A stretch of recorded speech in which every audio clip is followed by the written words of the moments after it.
என் பூனை என்னை அம்மாவாக தேர்ந்தெடுத்த நாள். மெதுவான உணர்வுபூர்வமான பின்னணி இசை. ஒரு அழகான காலை. எப்போதும் போல நான் என் பூஜை கடையை திறக்க வந்தேன். அப்போது என் செல்ல பூனை வித்தியாசமாக மியாவ் மியாவ் என்று என்னை அழைத்தது. அது சாதாரண சத்தமில்லை. அதன் கண்களில் பயமும் உதவி கேட்கும் ஏக்கமும் இருந்தது.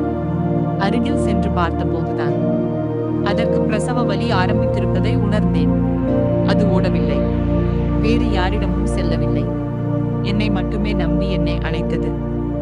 அந்த நொடியே கடையை மூடிவிட்டு அதன் அருகில் அமர்ந்தேன். அதன் தலையை மெதுவாக வருடி, பயப்படாதே, நான் உன்னுடன் இருக்கிறேன் என்று சொன்னேன்.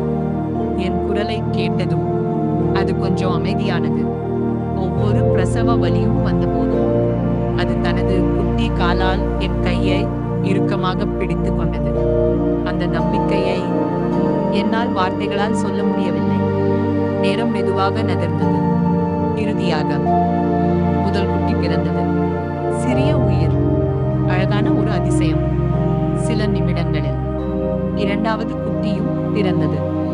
பின்னர் மூன்றாவது குட்டியும் பாதுகாப்பாக இந்த உலகத்தை பார்த்தது. 3 அழகான குட்டிகள். தன் குழந்தைகளை அம்மா பூனை அன்போடு நக்கி சுத்தம் செய்தது.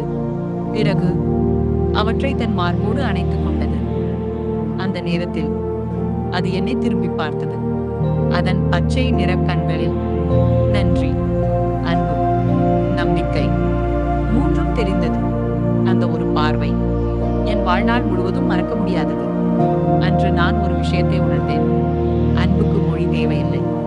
விலங்குகள் பேசாது, ஆனால் அவற்றின் அன்பு மனதை நேராக தொட்டுவிடும். பலர் அது ஒரு பூனைதானே என்று சொல்வார்கள். ஆனால் எனக்கு அவள் என் குடும்பம். அவளின் 3 குட்டிகளும் என் குழந்தைகளே. இன்று அந்த சிறிய குடும்பத்தை பார்க்கும் ஒவ்வொரு முறையும் என் மனம் மகிழ்ச்சியால் நிறைந்து விடுகிறது. இறைவன் கொடுத்த மிகப்பெரிய பரிசு அவற்றின் நம்பிக்கையும் அன்பும் தான். விலங்குகளின் அன்பு நிபந்தனையற்றது. அவற்றின் நம்பிக்கை வாழ்நாள் முழுவதும் மறக்க முடியாத ஆசீர்வாதம். இறுதியில் இந்த கதை உங்கள் மனதை தொட்டிருந்தால் ஒரு லைக் செய்யுங்கள். உங்கள் கருத்தை கமெண்ட்ல பகிருங்கள். மேலும் இது போன்ற உணர்வு பூர்வமான கதைகளுக்கு எங்கள் சேனலை சப்ஸ்கிரைப் செய்ய மறக்காதீர்கள். நன்றி.